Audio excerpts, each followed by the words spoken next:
Assalamualaikum warahmatullahi wabarakatuh. Innal hamdalillah nahmaduhu wa nasta'inuhu wa nastaghfiruh wa na'udzu billahi min sururi anfusina wa min sayyiati a'malina. Man yahdihillahu fala mudhillalah wa man yudlil fala hadiyalah. Wa asyhadu an la ilaha illallah wahdahu la syarikalah wa asyhadu anna Muhammadan abduhu wa rasuluh. Ya ayyuhallazina amanuttaqullaha haqqa tuqatih wa la tamutunna illa wa antum muslimun. Allahumma salli ala Muhammad wa ala alihi wa sahbihi wa man tabi'ahum bi ihsani illa yaumiddin. Amma ba'd. Ya ayyuhal ikhwah, gimana kabarnya semua? Insya Allah sehat-sehat semua, insya Allah ya. Semoga Allah selalu jaga dari wabah corona, selalu Allah subhanahu wa ta'ala berikan kesabaran, selalu Allah berikan kita ketabahan, kekuatan dalam menghadapi ini semua, dan selalu diberikan kesabaran menuntut ilmu di masa-masa yang lagi sulit seperti ini. Memang nggak mudah, di mana kita harus jaga jarak satu sama lain, tapi belajar harus terus jalan ya. Karena apa? Masih ingat nggak? Apakah amal yang paling Allah cintai yang bisa kita lakukan sebagai hambanya? Masih ingat? Amal yang pertama, sholat tepat pada waktunya. Nah, sholatnya gimana? Memenuhi nggak syarat-syarat sholat? Makanya di sini kita belajar insya Allah ya. Nah, sekarang kita memasuki pembahasan yang penting juga nih. Pembahasan tentang bab sujud. Apakah sujud itu? Dan apa sih syarat-syaratnya? Dan ternyata kalau kita lihat di dunia nyata, maksudnya yang sehari-hari, banyak banget yang menyelisihi sunnah. Kenapa? Karena bisa jadi kurangnya ilmu, bisa jadi nggak tahu, bisa jadi nggak paham caranya gimana, ya kan? Bisa jadi ngarang-ngarang. Banyak penyebabnya teman-teman. Semoga Allah Subhanahu wa Ta'ala jadikan kita hambanya yang selalu semangat untuk belajar. Sebagai pembuka, Ana mau cerita mau mengabarkan tentang hadis dari Imam Nas'i meriwayatkan dari sahabat Anas bin Malik radhiyallahu anhu bahwa Rasulullah sallallahu alaihi wasallam bersabda, "Sempurnakanlah sujud kalian dan janganlah seseorang dari kamu menghamparkan kedua lengannya sebagaimana terhamparnya anjing atau kakinya anjing." Nah, ini sebagai bahan pemikiran kita. Ternyata lagi sujud kita dilarang tuh menghamparkan lengan seperti terhamparnya kaki anjing. Seperti apa itu?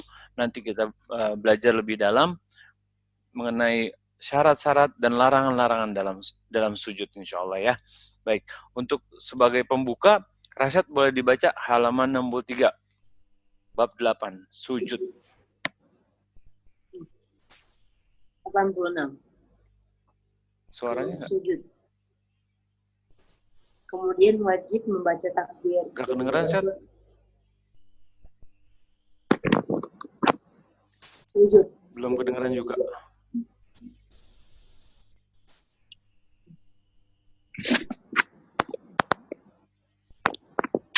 Sujud.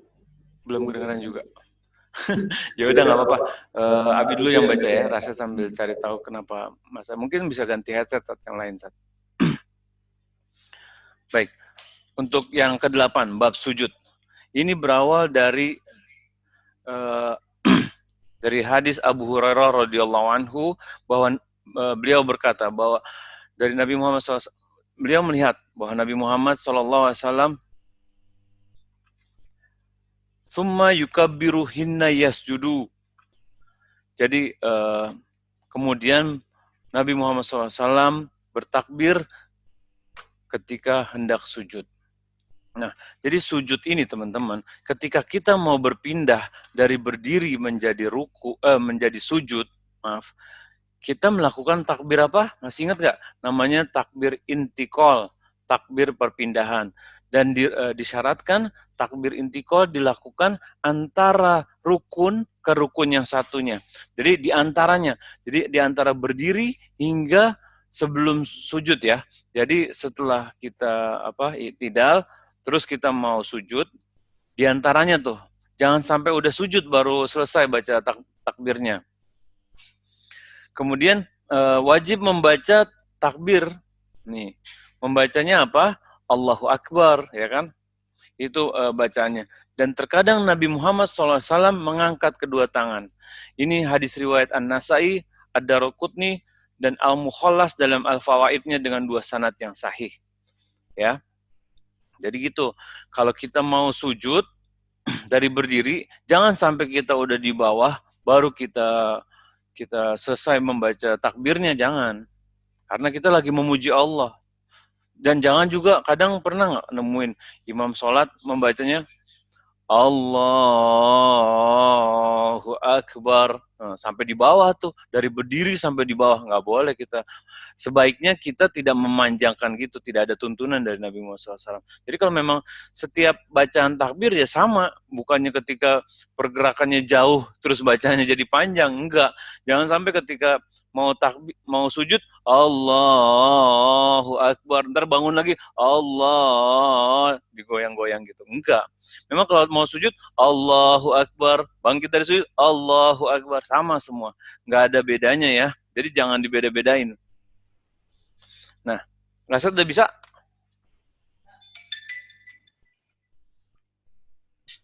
Coba Sat. Yang 88. Mana Rasad?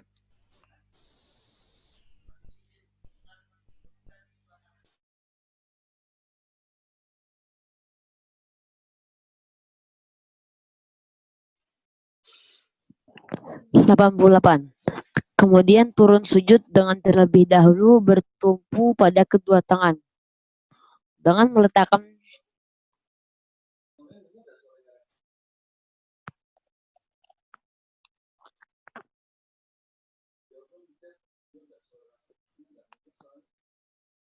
Jawab dong di chat, suaranya Rasad kedengeran nggak ya? Ana nggak denger soalnya.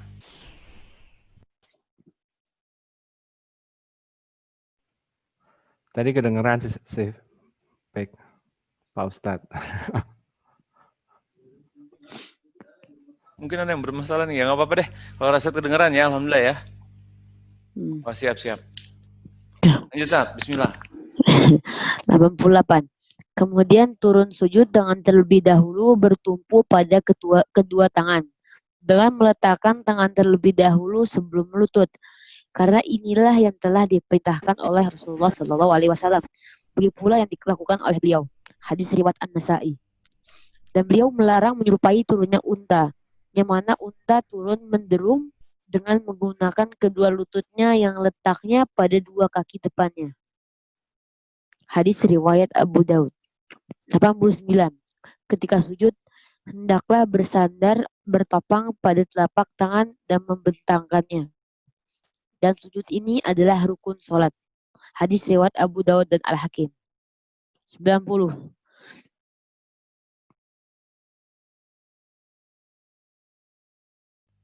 Sampai mana tadi? Nah, maaf ya, tadi ternyata ini laptopnya habis dipakai sama anak-anak buat nge-zoom. Jadi suaranya sama mereka di mute sampai Anda nggak denger sendiri. Ternyata Anda sendiri yang nggak denger. Maaf ya. Nah, baik. Yang nomor berapa tadi? 88 ya. Jadi 88. Kemudian turun sujud dengan terlebih dahulu bertumpu pada kedua tangan. Dengan meletakkan tangan terlebih dahulu sebelum lutut. Karena ini yang telah diperintahkan oleh Rasulullah SAW. Begitu pula yang dilakukan oleh beliau. Dan beliau melarang menyerupai turunnya unta, yang mana unta turun menderum dengan menggunakan kedua lututnya yang letaknya pada kedua kaki depannya. Nah, jadi gini teman-teman, untuk pendapat turun sujud dengan mendahulukan kedua tangan, sebenarnya para ulama hilaf. Jadi ada perbedaan pendapat. Ada yang mengatakan sebaiknya tangannya dulu, ada yang mengatakan sebaiknya lututnya dulu. Nah, dan ini hanya perbedaan ijtihadiyah aja. Jadi jangan sampai kita mempermasalahkan wah salah kamu, lutut dulu, kamu salah tangan dulu, ya kan? Enggak, ini hanya berbeda pendapat aja. Dari yang buku kita pelajari, beliau mengikuti, menganggap yang paling kuat pendapatnya adalah turun sujud dengan mendahulukan kedua tangan. Karena dalilnya apa? Bahwa Nabi Muhammad SAW melarang untuk turun menyerupai turunnya unta. Dan ini adalah hadis riwayat Abu Daud, An-Nasai dalam As-Sugro dan Al-Kubro dengan sanad yang sahih. Tapi ada juga ulama yang mengatakan sebaiknya lututnya dulu gitu. Jadi ini hanya berbeda pendapat, bukan menjadi masalah. Jadi kita harus sadari nih, kalau dalam belajar fikih sholat, cara-cara sholat nih, kadang ada perbedaan pendapat ulama, dan selama tidak memiliki masing-masing mempunyai kekuatan dalil yang dalil sahih yang kuat, kita nggak masalah pilih salah satu. Seperti waktu itu kita pernah bahas mengucap basmalah ya, dijaharkan atau enggak dijaharkan. Nah ini juga, nah ini kalau yang di kitab nih bisa lihat nih. Jadi turunnya pertama tangannya dulu, baru nanti lututnya. Ini Anda juga punya gambarnya nih. Nih, kalau dari ini gambar Anda ambil dari ininya aplikasinya Ustadz Firanda, Hafizullah Ta'ala. Ini terlihat kalau ini lututnya dulu ya. Jadi lutut, kelihatan ya gambarnya? Apa diulang share screen-nya? Sebentar.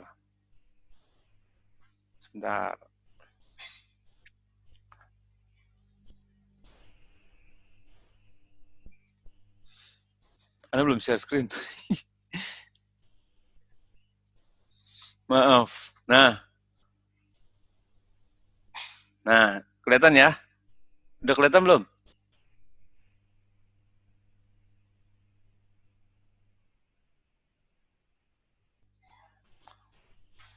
Udah kelihatan ya? Nah, kelihatan. Baik. Kalau yang ini turunnya tangannya dulu nih. Tangannya dulu, baru lututnya turun. Ya.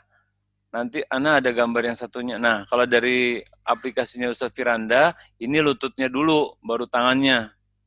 Jadi kakinya ditekuk, pas sudah sampai mau bawah, baru tangannya. Dan ini hanya beda pendapat aja, nggak masalah. Yang nggak boleh dua-duanya. Jangan sampai tangan sama lutut barengan, nggak ada contohnya, nggak ada dalilnya. Atau bahkan kepalanya duluan juga nggak boleh, ya. Kadang anak-anak kan namanya Hisam, kadang tuh kalau dikasih tahu, Sam, yang bener sholatnya Sam. Ntar dia kalau udah itu langsung sujud palanya duluan, duung gitu kenceng. Ya Allah Sam, nggak gitu Sam, nanti benjol. Ya kan? Nih, jadi kalau tata cara pertama mana? Tangannya dulu turun. Jadi tangannya diletakkan ya teman-teman ya. Jadi tangannya diletakkan untuk posisi akan sujud.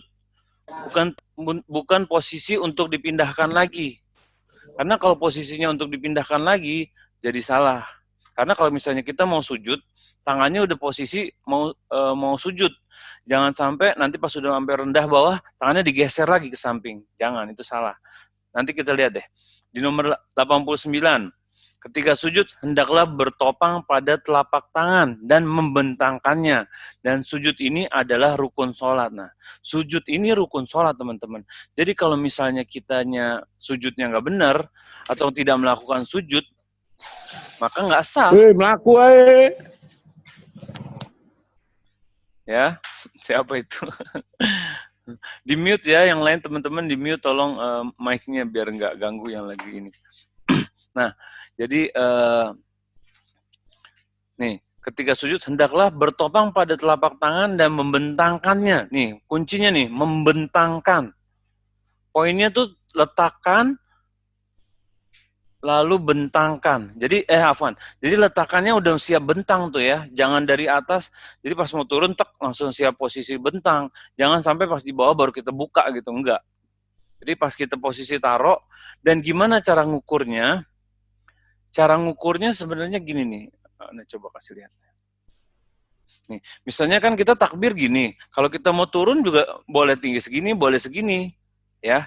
Jadi kita pas kita mau turun, tangan kita taruh di, nggak bisa dicontohin sih di sini ya. Jadi kita taruhnya pas di posisi tanah, tangan itu mau dekat telinga atau dekat dengan pundak kita gitu. Dan jangan sampai pas kita mau turun, kita naruhnya di bawah, pas udah mau itu baru kita buka tangannya gitu, nggak boleh. Jadi kita langsung aja, pas taruh, cek, langsung posisi buka, ya. Dan kita disuruh perintahkan untuk membuka tangannya. Bahkan Nabi Muhammad SAW itu kalau membentangkan tangannya itu ketika sujud hingga kelihatan ininya apa, ketiaknya. Oke, ini penting nih. Balik lagi share screen. Nah, lalu yang nomor 90, jari jemari dalam keadaan merapat. Nih, jangan sampai salah nih. Jadi dalam sholat itu ada jari jemari dalam keadaan nol atau normal. Ada jari jemari dalam keadaan rapat atau ketika sujud. Ada jari jemari dalam keadaan mencengkram ketika ruku, ya. Jadi ketika keadaan normal itu ketika ketika takbir. Lalu ke jari jemari dalam keadaan rapat ketika sujud. Nih, rapat nih. Kalau normal gini. Kalau rapat gini. Jadi nggak ada celah-celahnya nih. Nggak kelihatan ya sini. Nggak ada celah-celahnya ya. Itu rapat. Menghadap kiblat. Jangan begini ke dalam juga. Lurus ngadep kiblat. Jangan terbuka. Kalau kita takbir, kita terbuka biasa gini. Nah, kalau lagi ruku mencengkram gini, di kasarnya gini, dicengkram, tempurung lututnya dicengkram. Tapi jangan berlebihan, pokoknya dicengkram aja. Terus kalau rapat gini, jadi kalau lagi sujud, rapat gini. Jangan, Ana lebih khusyuk kalau tangannya dibuka. Enggak. Contohnya dari Nabi Muhammad SAW, jari jemarinya dalam keadaan rapat. Ada dalilnya? Ada dalilnya. Hadis riwayat Ibnu Huzaimah, Al-Baihaqi, dan Al-Hakim. Al-Hakim mensahihkannya dan disepakati oleh Az-Zahabi. Tuh. Jadi jari jemari dalam keadaan rapat. Lihat nih gambarnya yang di sebelah kanan. Nomor selanjutnya Sat, dibaca Sat, 91 Sat.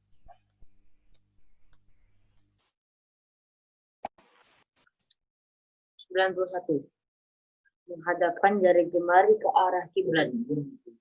92. Meletakkan kedua telapak tangan sejajar dengan kedua bahu pundak. Hadis riwayat Abu Daud dan At-Tirmizi. 93. Dan terkadang mensejajarkannya dengan kedua telinga. Hadis riwayat Abu Daud dan An-Nasai. Ya, Anda ulangi lagi ya. Yang mau catat boleh nih, yang mau catat nih. Poin pertama, tata cara sujud. Nomor 1, boleh catat. Pertama, turun boleh pilih. Tangan dulu ataupun kaki dulu. Ya, boleh pilih. Dan turunnya pelan aja, tumakninah. Speednya nggak usah terlalu kenceng, jangan terlalu lambat. Terlalu kenceng bisa kejungkal. Ya kan? Terlalu lambat, nggak sujud-sujud nanti. Dan kalau menurut buku kita dituntut untuk tangan dulu, nggak apa-apa kalau mau ikut yang tangan dulu. Lalu ketika sujud kita bertopang pada telapak tangan, jadi kita nahan pada telapak tangan. Ini yang poin nomor 2 nih, ya. Nomor 3, jari jemari dalam keadaan rapat. Udah belum? Kalau ada yang nyatet kasih tahu ya, biar Anda bisa agak pelanan ngomongnya. Soalnya jujur aja banyak banget kesalahan ketika kita dalam sujud. Nanti Ana insya Allah setelah kita bahas yang benar dulu, baru kita lihat bagaimana kesalahan-kesalahan yang umum terjadi di masyarakat ya. Bertopang, jari jemari dalam keadaan rapat. Gak usah diulangi lagi, insya Allah udah paham ya. Jari jemari dalam keadaan rapat. Jari jemari menghadap kiblat, ya. Jari jemari tangan ya menghadap kiblat. Lalu meletakkan kedua telapak tangan sejajar dengan kedua bahu seperti yang tadi Ana bilangkan. Ana katakan tadi sebelumnya ya. Sejajar dengan bahu atau boleh sejajar dengan telinga. Posisinya nggak jauh beda sama ketika kita lagi takbiratul ihram atau lagi takbir intikal, posisinya sama. Jadi antara di sini ataupun di bawah sini, ya. Nggak ada yang di sini, nggak ada yang di sini yang dibuka banget gitu, nggak ada. Jadi di sini atau di sini. Dan ketika kita turun, posisinya kita udah tahu nih bakalan oh ini sejajar pundak, oh ini sejajar dengan telinga. Jangan sampai, kadang gini, kadang kita di sejajar pundak, pas sudah mau sujud, seret pindahin ke atas, nggak boleh. Itu namanya mengusap. Kita diperintahkannya meletakkan tangannya, bukan mengusap lantainya. Kadang kita kan gitu, nggak sadar loh itu gerakannya. Karena apa? Karena sujud kita sudah bertahun-tahun seperti itu. Rugi bro, kalau misalnya kita belajar sekarang terus kita nggak jalanin, rugi. Mulai sekarang, nanti malam misalnya mau sholat tahajud, udah mulai lakuin yang benar insya Allah ya. 94, boleh Syat dibaca lagi Syat.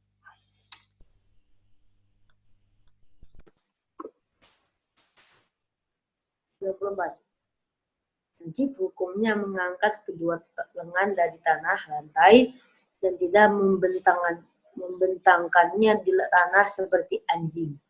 Hadis riwayat Al-Bukhari, Muslim, Abu Daud, dan Ahmad. Nah ini yang tadi Ana sebagai pembuka tadi hadisnya, bahwa dilarang membentangkan tangannya di lantai seperti anjing. Ana ada gambarnya nggak ya? Sebentar. Mana? Belum nih, kaki belum. Nah nih, lihat yang sebelah kiri nih. Yang sebelah kiri nih. Lengan tidak boleh dibentangkan di tanah seperti anjing tuh. Pernah lihat kan teman-teman kalau anjing lagi duduk tuh, posisi tangan depannya tuh nempel semua tuh dari ujung siku sampai ke ujung apa? Jari-jarinya. Ini kita dilarang nih, nggak boleh. Ya, jadi kita nggak boleh nempel sini sampai sini, nggak boleh. Oke. Nih dicatat nih. Wajib hukumnya mengangkat kedua lengan. Lihat gambar sebelahnya tuh lengannya benar, tapi kakinya salah. Jadi lengannya diangkat. Sikunya maksudnya diangkat, bukan lengannya. Sikunya ya, sikunya diangkat, dibuka sikunya. Kemarin kita ada pembahasan tentang ruku. Ruku juga diperintahkan hadis riwayat sahih juga untuk membuka dari tidak menempel di lambung, dibuka juga lengannya sikunya ketika ruku. Jadi ngapalinnya gampang. Ketika ruku sama ketika sujud dilarang keduanya nempel ke lambung. Jadi tangannya dibuka. Lalu yang rukun selanjutnya tadi mana tadi? Nih. Nih yang kita nggak boleh nih yang disilang ya. Termasuk rukunnya adalah menekan dan menempelkan hidung dan kening pada tanah. Yang Anda sempat mempelajari lebih dalam. Ada ulama mengatakan bahwa sebentar mana ya? Mengatakan bahwa menempelkan hidung, memang hadisnya itu kening sama 7 tulang itu kening termasuk hidung. Tapi setelah diteliti sama ulama, sama Ustadz sama siapa ya namanya, anak lupa namanya. Jadi katanya beliau itu adalah sunnah, tapi nggak apa-apa, kita ikuti aja yang ada di kitab ini. Jadi menempelkan hidung dan kening pada tanah. Yang kening yang wajib kening. Jadi keningnya Nabi Muhammad SAW menempelkan keningnya. Jadi kalau kalau menempelkan itu maksudnya keningnya nempel di tanah ya. Kalau misalnya pakai peci atau apa sebenarnya nggak apa-apa. Kecuali pakai apa ya misalnya yang tebal. Oh ini igal itu kayak orang Saudi tuh kan ada gutrohnya kan ada yang hitam-hitamnya itu kan bulatan keras gitu. Kalau kita sujud memakai itu kayak ada rotannya nahan tuh. Jadi kita nggak nempel nanti keningnya sama tanah. Nah, makanya kalau lihat lagi umroh, lihat orang Saudi mau sholat, igalnya dicopot karena itu alasannya. Karena kalau dipakai itu nahan antara keningnya sama tanah. Gitu maksudnya. Dan sebaiknya memang dan sebaiknya memang igalnya dicopot. Begitu juga sama bapak-bapak, kalau misalnya pakai belangkon ada nggak yang benjolnya di depan gitu? Jadi kalau sujud kalau sujud benjolnya itu nahan gitu di depan nggak ya? Nggak ada ya belangkon yang itunya ya, di depannya. Atau ibu-ibu gitu kalau misalnya pakai hijab ketebelan gitu, akhirnya keningnya nggak nempel karena ketahan sama kainnya yang di atas, itu nggak boleh. Jadi memang kening itu harus nempel di tanah.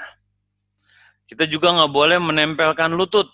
Nah, ini lihat nih gambar nih, selain tangannya nempel ke tanah, kakinya, lututnya keduanya juga nempel nih. Makanya badannya jadi agak sempit dia tuh.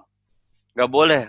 Kedua lutut, sesama lutut tidak boleh menempel, dibuka. Demikian pula ujung telapak kaki. Maksudnya gini, ujung telapak kaki itu maksudnya ujung kakinya itu ya. Nih langsung lihat aja ke yang 98 ya. 98 ini dengan menancapkan atau menegakkannya. Jadi maksudnya ujung telapak kakinya nggak boleh ditidurin. Jadi telapak kakinya tuh nggak boleh ditidurin ke lantai. Ada gambarnya ya? Bentar. Masya Allah nih yang nyariin gambar. Nah, ini. Ini udah, nah nih, salah nih. Lihat gambar yang sebelah kiri ya teman-teman ya. Nih, ini yang maksudnya tadi